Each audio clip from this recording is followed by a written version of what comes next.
Recently, I put a team through the Aegis Squire League, an NA amateur league for iron, bronze, and silver players with the intention to put my theories on IBS amateur play into practice. Meet Flannel Esports Ethereal, the most entertaining team in the league and managers of the worst esports org Twitter account. Flannel Ethereal experienced many ups and downs throughout the regular season, finishing 4th in their round-robin group, which was not enough to auto-qualify for playoffs, forcing them to go through the qualifier stage. From there, their 4th seed position meant they had to win only one of their next 2 sets, which they did, advancing to quarterfinals, where they were ultimately eliminated in their first best-of-5. I'm extremely proud of this roster and all that they were able to overcome, but they were certainly not set up for the easiest road to success. In this video, I'm going to go more in depth on their journey through the league, explaining which of my theories we confirmed through experience, and why it may not have been correct to use them as guinea pigs. First, as a reminder, I outlined all of my theories on IBS amateur play in a previous video, which is linked in the description. I'm happy to report that this split was evidence in overwhelming support of the most important theories. I taught my players to pick simple teamfight compositions, prioritizing comp cohesion. I taught them to draft from a small pool of comfort champions, and I taught them that their matchups do not matter at this level of play. Then, I did not participate in their drafts on game day, giving them the space to learn and make mistakes without introducing my biases in the heat of the moment. I watched them blind pick Kale mid and get rewarded for it. Whenever they drafted what would be an overwhelmingly negative matchup in theoretical play, I observed no real influence on the outcome of the game. When they did lose a game with a negative matchup present, there were so many more impactful factors that caused their loss, as is to be expected when you're learning the basics. Now, I still do think that you probably couldn't get away with blinding an extremely weak laning top laner. We couldn't prove any of our specific champion assessments during this split, except for our understanding that stat-checking juggernauts are overwhelmingly the strongest top lane picks available at this level, and that spam gankers are most likely to fit the skill set of an IBS jungler. Mordekaiser was the highest presence champion in the league by a significant margin, and our own games were far easier with access to Mordekaiser, Set, Volibear, Darius, etc. So while matchups provably don't matter, it still seems likely that a top laner without developed laning skills on a weak laner, when stat checkers are extremely high presence, would not have a fun time. After matchups, the importance of comp complexity was definitely proven. When doing my review, there were occasionally some drafts that left me with 95% confidence that we would lose. But it's like, realistically, if a play doesn't start with Ashe, the play isn't starting. It's a more complex initiator. It's a more complex wombo where everyone has to be on the same page, whereas what Iconic Devastation has is a comp that just, like, you know, any one of these champions can just spontaneously find something, and then that's the fight. So the burden of execution is on Flannel Ethereal. They have to perform better. And the expectation is, I mean, we're hoping that we perform better, right? But we shouldn't be drafting in a position, like, we shouldn't be drafting such that we have to play better. Because we're IBS players. We're not, like, we don't have everything locked down. Seraphine answer was to try to allow us to have an answer to kite back by B2. Yeah, they really want to go in, they really want to run over, but here's the problem, Declo. Here's what you run into. What you're describing as, like, pure... Okay, Rumble is here to receive, engage, right? Rumble's really good at that. Seraphine is really good at, like, trying to receive the engage. Diana is kind of an anti-melee pick. She has some of her own proactivity, but it is effectively a really scuffed bait and punish comp. And bait and punish is a control archetype, and control archetypes in control archetypes in Platinum suck. Control archetypes in IBS are even worse. Theoretically, you guys are completely right that bait and punish archetypes almost always beat the dive comps. But what I expect to see in the footage that I'm about to watch is that just literally anything goes wrong, and then the dive comp is snowballing on you, and you don't really have any proper anchors. Right? There's no proper Aphelios or Gwen or, like, Draven or something. Not champions that you guys should be playing, for the record. Yeah, so it just ends up being, like, overall too defensive for the level of play. I think we do just embrace the chaos, you know? Yeah, because we don't want to put all the onus on one person ever. Flannel Ethereal was a new team full of silver players who had minimal competitive experience. When they had a Varus incident and cranked the complexity of their composition, they almost always lost. When they tried to play a defensive control comp, they always lost. When they played the simple dive and wombo comps with a dedicated initiator that they were comfortable with and which demanded less thinking of them in the moment, they were far more likely to win. Given the tendency of some of my players to get excited and stop thinking for a moment, it was very helpful when they drafted a style that didn't take much effort while restoring focus. My original take was that IBS teams can only really handle simple teamfight archetypes and must have an initiator drafted. This split supports that take, but it's also worth noting that I now understand that every level of play doesn't change its principles on which archetypes are dominant. It's more that as the skill level of a team increases, the number of available archetypes increases, first towards aggro, then towards control, as long as they practice those specific archetypes. We did forecast split pushers to be effective at this level, and though most of their presence in the league was in bans, this tells us some teams were looking for 1/4 comps, which isn't a pure teamfight archetype. So while our specific team was most comfortable on dive and wombo, it's not inconceivable that an IBS level team with the right pools and right practice could handle a simplified flank or single target blow-up comp. There's no need to be so reductive. So for my purposes, this split was a resounding success. It seems that I was absolutely on the right track for how to design strategies to support the generic silver team. Unfortunately, it became very clear very quickly that I was doing my players a disservice by using them solely to test my concepts.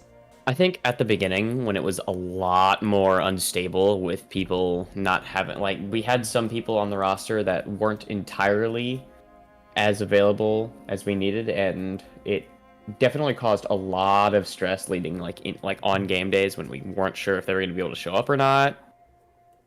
But as the season went on, we kind of got more into a roster and team that was just like able to fit. They were all able to be there. I don't entirely remember how all of those games went, like clearly anyway, but there is a high chance that it probably did affect my gameplay there. I just remember, like, while I'm loading into my scrims, because I was never there on game days, right? I'm loading into my scrims, I'm running my drafts, and then I just get like 6 DMs from you. It's like, I don't know where anyone is. Flannel Ethereal, as a new team with inexperienced players, encountered roster issues which caused champion pool issues which caused stress, uncertainty, and lower quality practice. It took a very long time for them to properly settle in, and I do in part blame myself. Not because we could have foreseen the types of roster issues we had, but because I just did not equip my players with the tools necessary to solve their early problems. We had 4 configurations of our roster. We intended to field this roster from the very beginning, and that set of 5 players never once actually played together. In week 1, our jungler had an existing obligation from school, but our starting ADC had also failed to meet eligibility requirements, forcing us to field this roster with 2 substitutes and a role-swapped Prisma Sire. During week 2 and 3, our jungler had still not become available, and our support had vanished, leading us to field this roster with a role-swapped Velsies. By week 4, we had finally gotten most of our intended roster together. Since we realized after week 4 that Zonx was not in control of his own schedule and could not honor this commitment, we mutually parted ways and gave Declo the chance to play on main roster. Then, after week 6, the team brought in my friend Sai to cover for Trainer in the top lane. I still don't know exactly where he went, but at the very least we now had a reliable and stable roster we could use to play out the rest of the regular season. Obviously, this was a mess. Waiting until week 6 in a 7-week round robin to solidify the roster is not great, and obviously we can't blame any players for their actual lives getting in the way of playing a video game. School comes first. But this was only the beginning. Without my presence, the team had to work out each week how to actually draft a simple, cohesive composition with perpetually shifting champion pools, which was in direct opposition to my goal of the players working with a small set of consistent tools. This was worsened by individual players needing to play multiple roles, and by the fact that I suggested far too many champions to go into each player's core pool. In solo queue, silver players shouldn't be practicing more than 2 champions if they really want to climb. In amateur play, you inherently need more options for success, but I suggested 7 per player. Add in the fact that my players have agency and would want to try things in the draft to understand things for themselves, and you can see how the number of unique champions played got out of hand. The experience of the players in trying unique champions wasn't wholly negative. I realize now that in some cases, like for example Prisma's Scion and Velsies' Kaisa, that they were just organically cycling their own champion pools, shifting their priorities on what should be practiced and problem solving. I just wasn't involved, so I perceived it as picking out of pool.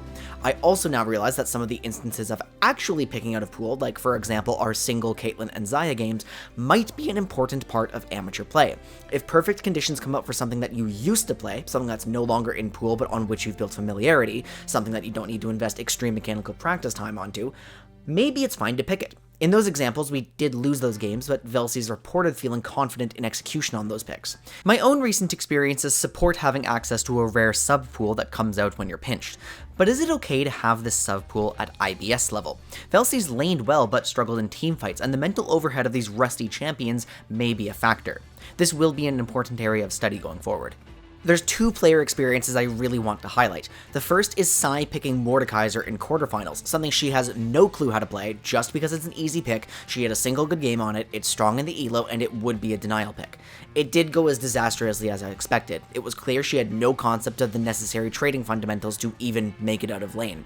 This tells us that no matter what the conclusion to our last question is, there's never a reason to lock in a pick that we haven't invested any time into. It's obvious, but it's important to say it out loud if we're just starting to understand more about working outside the confines of a small pool. The second is Prisma locking either Rumble or Ziggs in 16 out of his 25 games. It's undeniable between the casters correctly calling Prisma our MVP in quarterfinals, his excellent performances, and his shockingly fast climb at the end of and after our season, that he heavily improved as a player by focusing on his small pool. In my interview with him, he called out feeling more confident in matchup knowledge than ever before, which is the entire point. Prisma was the only player to be present for every game and was least disrupted by role swaps, which I'm sure also contributed to his improvement. But ultimately, the sheer speed at which he developed as a player implies that our small pool approach was correct. That said, not every player had the luxury of playing every week. Not every player had the luxury of being undisturbed by role swaps. Was there anything I could have done to support those players more effectively? In my own head, when it comes with learning new skills, is that it's really dang cool when I can piece it together myself and be like, oh, hey, that's kind of neat, that's wonky. Instead of just having somebody tell me what the heck happened.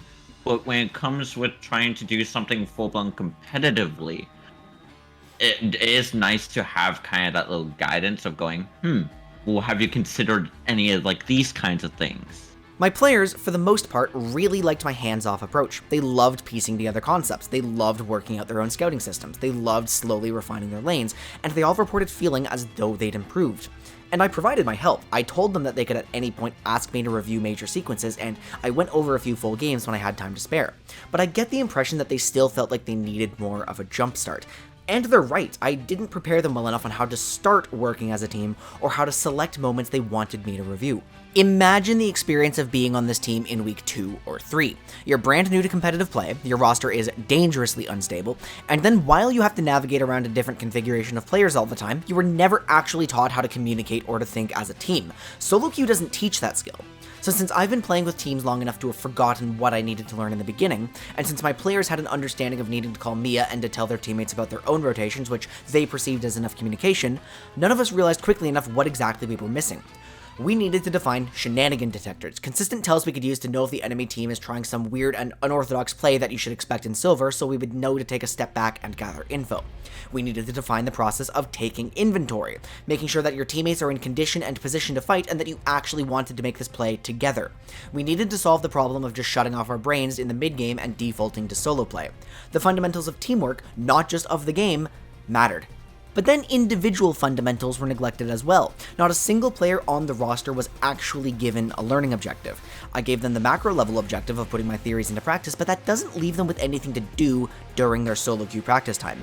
My players were smart, and they were capable of coming up with their own tasks, but in their own words, they wanted a little more guidance. The worst oversight was how I failed to consider that if all of my players were new to competitive play, they'd be nervous. They'd experience disappointment, heartbreak, stress, the whole suite of emotions that come with competition. I only realized how much I'd left them out to dry after I found myself in a position in which I could support the mid-set during quarterfinals. It was just nice to hear like someone else be like, you guys don't normally play like this. This is not a draft thing. This is just you guys being tilted. But like game 3, just clean it up. It'll go a lot better. I've been there. I've overthought things mid-set. I've doubted myself. I've overcorrected in draft. I've felt despair after my losses, unsure of which problem I needed to solve first. Just that tiny bit of reassurance made so much of a difference in how the team felt about their elimination game. Teams need support. Teams need guidance. Every player can benefit so much from access to a coach, someone to help with gameplay, mental, and priorities. I've benefited myself from just having conversations with someone far better than myself, someone to break me out of my mental ruts. I think maybe if we're talking about like the stress and nerves and whatnot, that's probably more of a failure of us to use the resources given, because it's not like you didn't give us resources, period. And honestly, I can't really think of more resources to ask for other than like you giving your opinions on like some of the drafts, like being there, as in like being there for the drafts. But, like that's kind of it. So Although it would be foolish for me to blame the outcome of the split solely on myself because I did offer support to my team, just because Prisma identified it as a failure of the team does not mean that it truly was. It's a failure of management to offer unhelpful or inconvenient resources that aren't properly tailored to the needs of the team. If I mentioned at the beginning of the split that I'd review VODs in a certain way and then failed to follow up, I could have made the team aware of the option again. I could have realized that they weren't equipped to know what exactly they should ask for. I could have realized that mental health and mindset support was more pressing than what I was offering. I could have just been more involved. This may sound like doom and gloom, but again, the season was a huge success. I didn't expect to end up learning exactly the things that I did, but I'm super grateful that this team exposed me to new problems. I'm glad that we achieved the initial objective in testing my theories. I'm glad that we learned what the true first steps are of a new competitive team, how to more effectively work within small pools, how to start learning basic macro and planning as a team, how to refine comms, and the importance of setting personal learning objectives. I'm glad that the team had a super positive experience despite the setbacks of the early weeks. I'm glad that I relinquished control and gave them the space to breathe and to grow. And I'm glad that we're getting ready to run it back, hopefully pushing for more than a quarterfinals exit. Thank you so much to my patrons, SonicX5040, Mel7401, and Hailfire. Your continued support makes these videos possible.